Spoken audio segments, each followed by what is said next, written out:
ஏன் இவ்வளவு உபத்திரவம் தெரியல, ஏன் இவ்வளவு பாடுகள் தெரியல? கர்த்தர் என்னை, அடுத்தது படிங்க, ஆண்டவர் என்னை மறந்தார் என்று சொல்லுகிறார்கள்.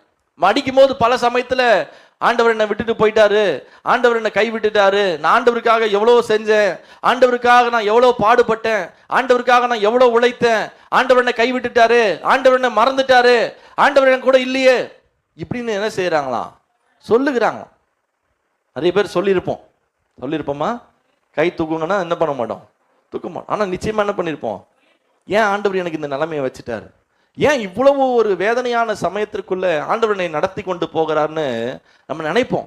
ஆனா நம்ம வாசித்த அந்த முதலாம் வசனம் சொல்லுகிறது, கர்த்தர் உனக்கு ஆறுதல் செய்வார். உன்னுடைய சூழ்நிலையில் நீங்க சொல்லுகிற வார்த்தை கைவிட்டுட்டாரு, என்னை மறந்துட்டாரு, என் சூழ்நிலையில் இப்படியே போகும் அப்படின்னு நம்ம நினைக்கிறோம், சொல்லுகிறோம், பதறி பேசுகிறோம்.